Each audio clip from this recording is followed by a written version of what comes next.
こんにちは、こんばんは。エマの日本語ポッドキャストへようこそ。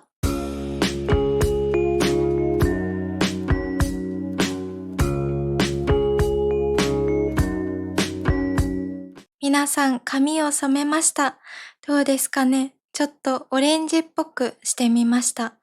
実はこうやって髪を染めるのがすごく久しぶりで、2年前、3年前くらいに染めたっきりずっと染めてなかったんですね。なのでめっちゃ久しぶりに染めることができて、今はすごくハッピーな気持ちです。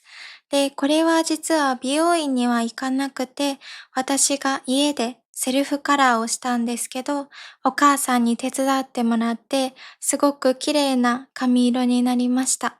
私はこういう赤色の髪、オレンジの髪、あの、ハリーポッターのロンみたいな、あとクイーンズギャンビットの主人公みたいな、ああいう少し赤いジンジャーレッドっていうのかな。そういう色に憧れてて、ずっとこういう色をしてみたかったんですけど、今まであんまりすることがなかったので、ついにこの色にしてみました。私がずっとやりたかった色なので、本当に嬉しいです。そして夏っぽいですね。やっぱり今はまだ5月なんですけど、これからどんどん夏になっていくっていうことで、少し早いけど、この季節の変わり目を楽しく過ごしたいなと思ってオレンジにしてみました。なんだか髪を明るくしただけで、今までの自分と全然違う気持ちというか、すごく気分も明るくなって、なんかポジティブな毎日を過ごせるような気がしてます。私の地毛は結構暗いので、どうしても黒い服とか、暗い色の服を着てしまうと、なんだか重たい印象になってしまうんですね。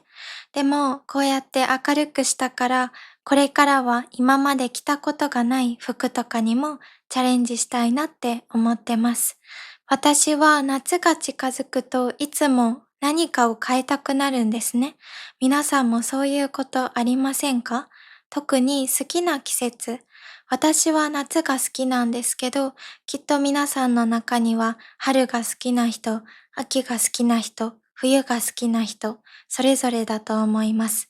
自分が好きな季節が来るときに、私はいつも何かを変えたくなるんですね。例えば、今紹介した私の髪色、髪の色を変えたくなったり、他にも髪を切りたくなったり、あとは新しい服を買いたくなったり、部屋の模様替えとか、なんだかカーテンを変えたいなとか、部屋のインテリアを変えたいなとか、そういうふうに思う人もたくさんいらっしゃると思います。私はいつもピンタレストを見ながら、可愛い夏のメイクとか夏服とか、あと夏っぽいインテリアとか、そういうのを見てワクワクしてます。で、私は本当に夏が大好きなんですね。小さい頃は特に好きでした。小学生ぐらいの時。日本では小学校の夏休みが、7月の後半から8月のいっぱいいっぱいまであるんですけど、一番長い休みなんですね。なので私はこの時、毎日のように外に出て遊んでました。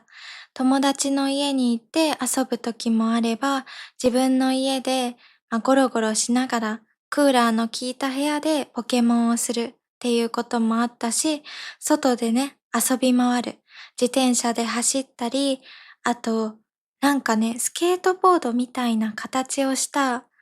ブレイブボードだったかな、なんかそういう面白い乗り物があったんですね。そういうのを夏の日によくしてました。私はお兄ちゃんが2人いるので、小さい時はね、やっぱりみんなで遊ぶことが多くて、家のお庭に空気を入れて作る小さいプールなんかも置いて、そういうので遊んだりもしてました。もう全部楽しくてすごくいい思い出です。でも実は中学生、高校生くらいの時から20歳までかな、20歳くらいまで私は夏が嫌いだったんですね。好きじゃなかった。なんでかというと、その時に私はメイクとか美容とか自分の可愛いを突き詰めることにハマってたんですね。で、私はその時、日焼けをするのがすごく嫌だったんです。日に焼けるのが嫌で、体育の授業の時も長袖の服を着たり、もちろん外に遊びに行く時も長袖だし、日焼け止めを大量に塗って、そういう風に過ごしてたんですね。で、皆さんも日本に来たことがある方なら見たことがあると思うんですけど、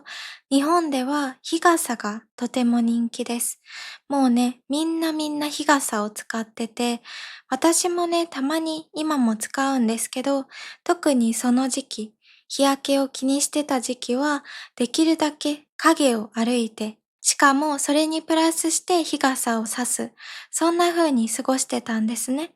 なので、あんまり夏が好きになれなくて、でも大人になってからまた夏が好きになったんですね。で、何がきっかけかは覚えてないんですけど、とにかく、なんかね、日焼けをそこまで気にしなくなったっていうよりも、日焼けよりももっと楽しいことが出てきたんですね。日焼けを気にしながら過ごすっていうよりも、もっと楽しみたいことが増えて、例えば去年初めてしたサーフィンもそうだし、あと、可愛い服を着て外にお散歩に行くっていうだけでもすごく楽しいし、今みたいに可愛い夏っぽい髪色に変えて外に出るっていうだけで楽しむことができるようになったんですね。で、よくよく考えてみたら、こういうことって高校生の時とかってできなかったんです。私の高校は髪を染めるのもメイクするのも禁止だったので、もちろんこういう可愛い髪型もできないし、それだけじゃなくて服も制服だったから、可愛い服とかを着る時もあんまりなかったんですね。なので今よりすごく自由が少なかった。とにかくルールを守らないといけないっていう生活をめっちゃ飛行機が通ってる。聞こえるかな。まあ、いっか。まあ、とにかくそういうあんまり自由に楽しめない時期だったっていうのもあって、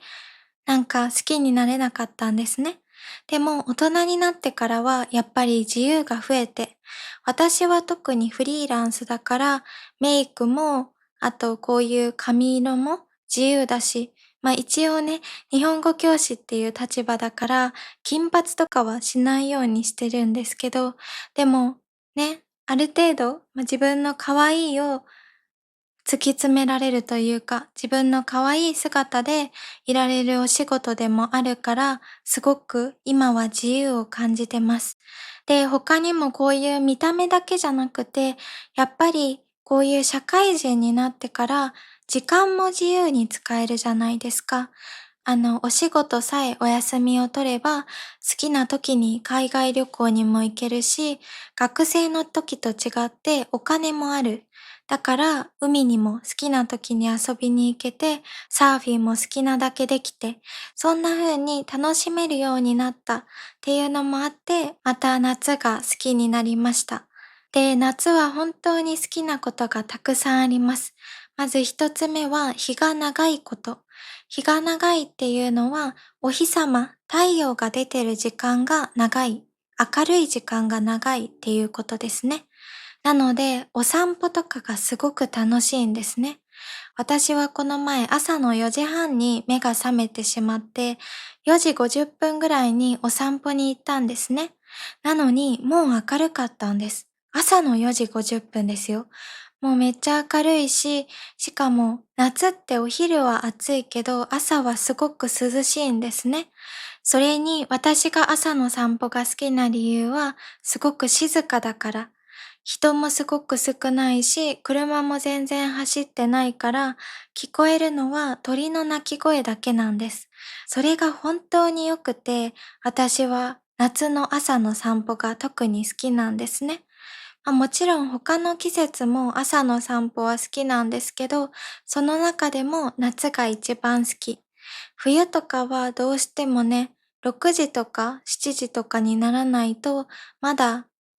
明るくない暗いので、どうしても明るい時間に散歩に行こうと思ったら、なんだかね、結構音がうるさいんですね。車もバイクもブンブン走ってるので、そういうのが私は結構気になってしまうんですね。なので、夏の早い時間に散歩に行けるっていうのがすごく嬉しいです。なんだかやっぱり朝散歩しながら鳥の声を聞くだけで一日ハッピーな気持ちで過ごせるというか、皆さんももし散歩が好きな人は、ぜひ夏の朝に行ってみてほしいです。めっちゃおすすめです。で、他にも夏の好きなことは夏祭りです。私は基本的に人が多いところがあんまり好きじゃないんですけど、でも夏祭りは人が多くても行きたいって思うぐらい楽しいことが多いんですね。例えば、屋台がたくさんあること。もうね、皆さんも知ってると思うけど、私は食べることが大好きなので、そういう屋台でたこ焼きとか焼きそばとか、あと、唐揚げとか、他にも夏の醍醐味といえば、かき氷ですね。冷たい氷の甘いスイーツがあるんですけど、それも大好きだし、他にもりんご飴とかいちご飴、私は最近になってやっとフルーツが食べられるようになったので、そういうのを見ながら、今日は何食べようかなって迷ってる時間さえも楽しいです。で、日本の夏祭りはたくさんの人が浴衣を着ていくので、そういう風に夏の雰囲気も楽しむことができるので、私は夏祭りが大好きです。で、他にも夏祭りの醍醐味といえば、花火ですね。花火大会。私はどちらかというと、大きい花火よりも小さい花火が好きなんです。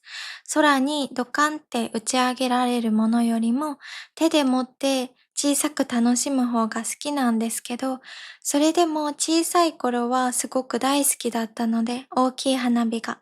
なので、そういうのを家族と一緒に見て、夏祭りを楽しんだのもいい思い出です。で、小さい頃は私のおばあちゃんとおじいちゃんの家の近くのお祭りにも行ってました。もう本当に山奥ですごく田舎なので人も少ないし、あんまりね、人が多い場所が得意じゃない私でも楽しむことができてました。また久しぶりに行きたいですね。しかも最近はもう20歳を超えたので、私はお酒を飲むこともできるし、夏のね、ビールってめっちゃ美味しいんですね。特に疲れた後の仕事終わりのキンキンに冷えたビール。あんなに美味しい飲み物ってこの世に存在しないと思うっていうぐらい私は夏のビールが大好きなんですけど、日本の夏祭りにはビールを売ってる屋台も出てるので、私はそういうところで買って楽しんだこともあります。で、それで言ったらやっぱり夏の夜のアイスとかも最高ですね。アイスって正直一年中いつ食べても美味しいんですけど、やっぱり暑い夏の日のアイス、特に夜ですね。夜の少し涼しくなってきた時間のアイス、お散歩をしながらコンビニに寄って好きなアイスを買って食べるっていうのが私の夏の楽しみの一つでもあります。で、他にもまだまだ夏といえば楽しいことがあるんですけど、やっぱり海ですね。私は日本の奈良県に住んでるので、海なし県とも呼ばれる海がない場所です。なので、どうしても海に行きたいってなったら、車で最低2時間ぐらいかな、走らないと着かないんですね。この前行ったサーフィンも2時間ちょい、3時間ぐらいかな、かけて行ったので、結構大変だったんですね。でもやっぱり海は大好きなので、どれだけ遠くても行きます。で、海に行くってなったら、やっぱり可愛い水着をたくさん買いたくなるんですね。私はこの前サーフィンに行った時、それ用の水着も買ったんですけど、他にもバリに行った時ですね。その時なんかは3つぐらい水着を買いました。結局2つしか着なかったと思うんですけど、でも本当に、水着って持ってるだけでテンションが上がる。本当に可愛いので、私はそれも含めて海が大好きです。で、他にもオーストラリアに行った時、私はメルボルンにいたんですけど、セントキルダっていう街だったかな。セントキルダの方に一人で海を見たいからっていう理由で電車に乗って遊びに行ったんですけど、もうそこが最高だったんですね。そこではいろんな人が散歩してて、ワンちゃんも走り回ってたり、ビーチに寝転んで本を読んでる人とかもいたり、とにかく幸せな空間だったんです。で、私はそこに行った時に海の音を聞いて、あ、私は将来絶対に海の近くに住もうって決めたんですね。私がこの世で一番好きな音は海の音なんです。海の波の音、ザブンザブンっていう音がすごく落ち着くんですね。なので、それを聞いて朝目覚めるっていうのが私の夢なんです。で、朝目覚めて美味しい朝ごはんを食べて、海の近くを散歩する。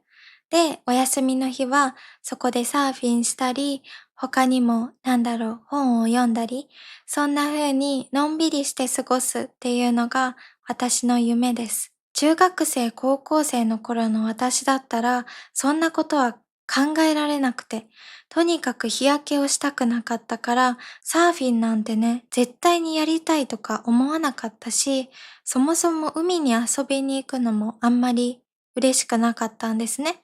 で、わざわざ砂浜に寝転がって本を読むだなんてことも絶対にしたいって思わなかったけど、今ではもう今すぐにでも毎日したいっていうぐらい好きになりました。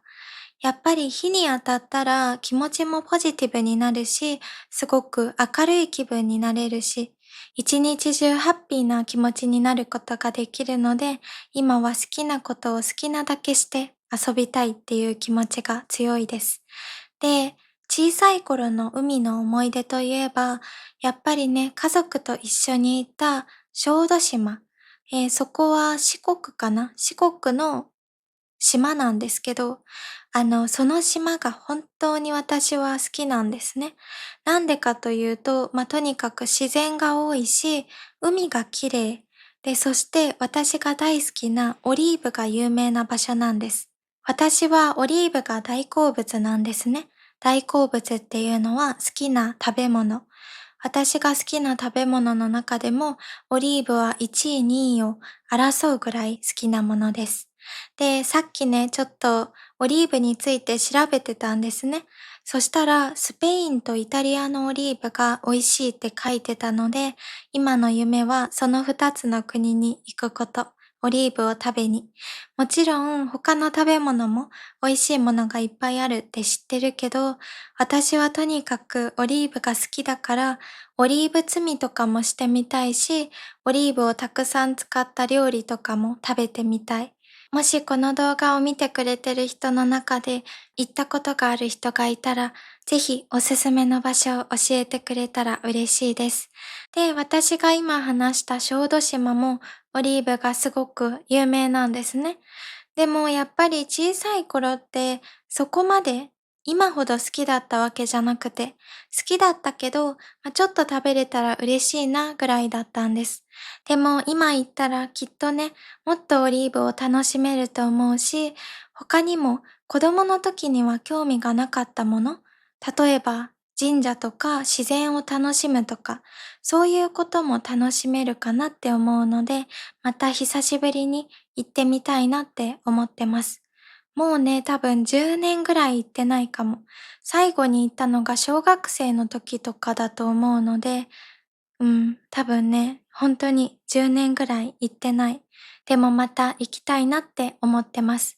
で、バリもそうだし、さっき言ったイタリアとかスペインへの旅行もそうなんですけど、私は夏に行きたいんですね。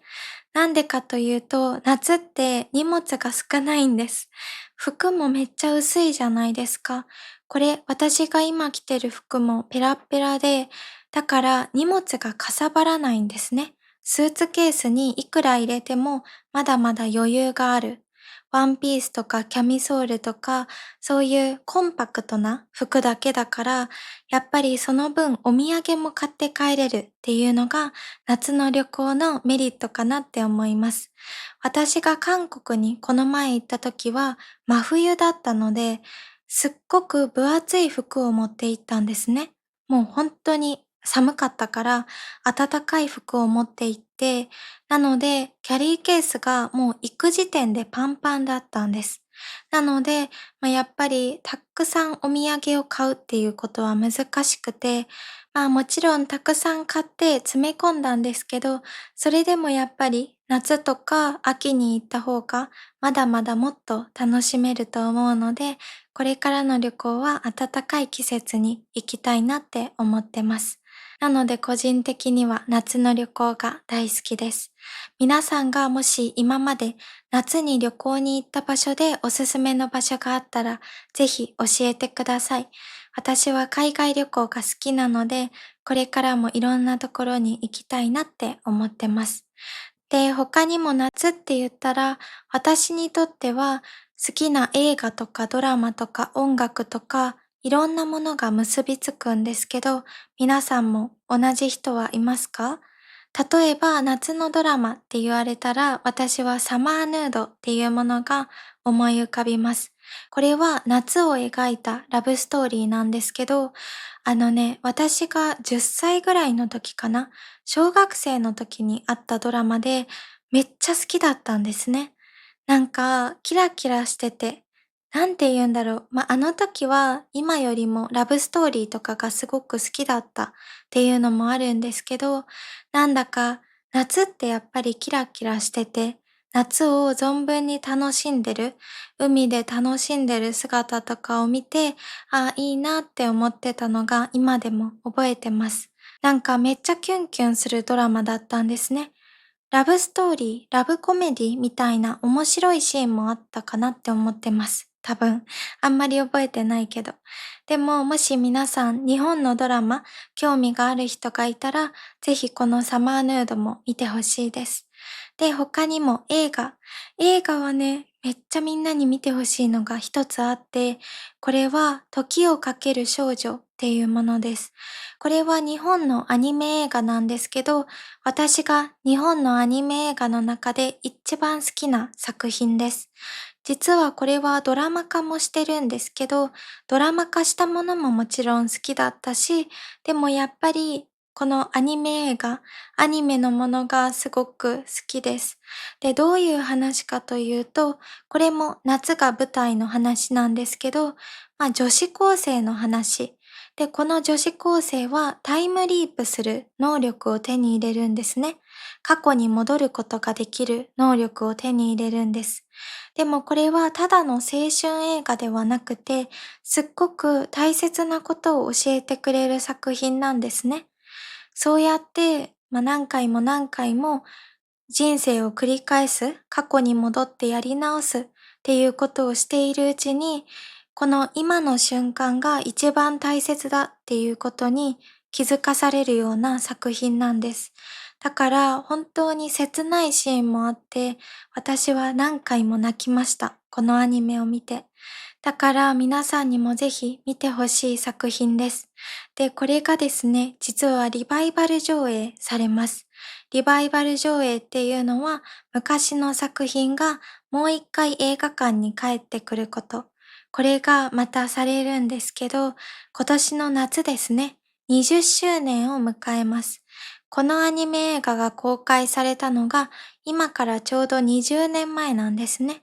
なので、それから20年後の今年、上映されることが決定したみたいです。で、私は本当にこれに行きたい。絶対に行きたい。もうね、夏の楽しみが一つ増えました。このポッドキャストのことについて考えるまで、このリバイバル上映のことは知らなかったんですけど、でも知ってからすぐにカレンダーに入れました。この日から始まるっていうのをカレンダーに入れたので、絶対にその日に行こうと思ってます。7月3日公開らしいので、もしこの時期に日本にいる人、旅行に来てるとか、日本で暮らしてる人とかがいたら、ぜひ皆さんにも見に行ってほしいなって思います。それくらい本当におすすめのものです。で、次は音楽ですね。夏の音楽ってめちゃくちゃ良くないですか？もうね、私本当に好きで、夏の日本の音楽が好きなものがいっぱいあるんですね。で、バックナンバーっていうバンドが私は好きなんですけど、バックナンバーの綿菓子っていう曲とか、チェックのワンピースっていう曲も大好きだし、他にもあいみょんのマリーゴールド、あいみょんっていうアーティストのマリーゴールドっていう曲も夏って感じ。だから、それぐらい夏の音楽がたくさんあるんですね。私のプレイリストには。でも、この中でも皆さんに一番おすすめしたいのは、シークレットベース、君がくれたものっていう音楽です。この曲は実は私が好きなアニメ、あの日見た花の名前を僕たちはまだ知らないっていうすごく長いタイトルのアニメなんですけど、このアニメのエンディングテーマなんですね。で、それがきっかけでこの曲を知ったんですけど、でもこの曲すごく有名なものらしくて、もうほとんどの人が知ってると思うし、私はこのアニメがきっかけだったけど、なんか昔の他のドラマにも使われていたみたいです。ぜひ皆さんも聞いてみてほしいなと思います。で、私は Spotify に夏のプレイリストを作ってるんですけど、もし皆さんのおすすめの夏の曲があったら、ぜひコメント欄でシェアしてくれたら嬉しいです。で、もしその中で私が好きだなって思ったものがあったら、私のプレイリストに入れて、これからの夏聞きたいなって思うので、ぜひぜひコメントで教えてください。こんな風に夏って聞くだけで本当にいろんなものが結びつくんですね。夏の思い出もそうだし、小さい頃に楽しかったこともそうだし、他にもこれから楽しみなこととか、映画、ドラマ、音楽とか、いろんなものに結びつくのが夏なんです。私的には。だから私にとって夏はすごく特別なものです。で、今年の夏は絶対にまたサーフィンに行くって決めたんですね。まだサーフィンが趣味ですって言えるぐらい行けてるわけじゃないし、多分ね、これからも海なし県なので、行くことはできないんですけど、趣味だって言えるぐらい。でも、これから将来趣味にできるように、今から1年に1回2回でも少しずつ頑張りたいなって思ってます。皆さんも夏に楽しみなことがあったら、ぜひ私にもシェアしてくれたら嬉しいです。他にも新しいファッションにもチャレンジしたいなって思うし、あと可愛いメイクとか、そして、今みたいな可愛い髪色もそうだし、夏らしさっていうのを存分に楽しんでいきたいなって思ってます。で、他にも外に遊びに行くだけじゃなくて、クーラーが効いた部屋で美味しいビールを飲んで、美味しいアイスを食べて、夏らしい映画を見るっていう風に、のんびりした過ごし方もしたいなって思ってます。とにかく今年の夏はすごく楽しみです。特に来月は韓国に友達と一緒に行くので、まずはそれを楽しんでこようと思ってます。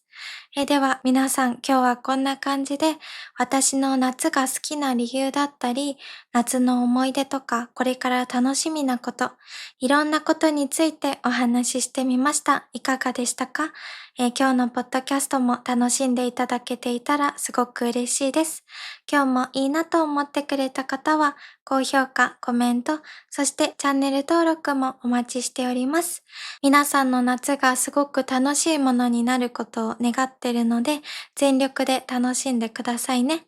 では皆さん、今日もここまで見てくれて本当にありがとうございました。それではまた次回のポッドキャストでお会いしましょう。今日もいい一日をお過ごしください。じゃあね。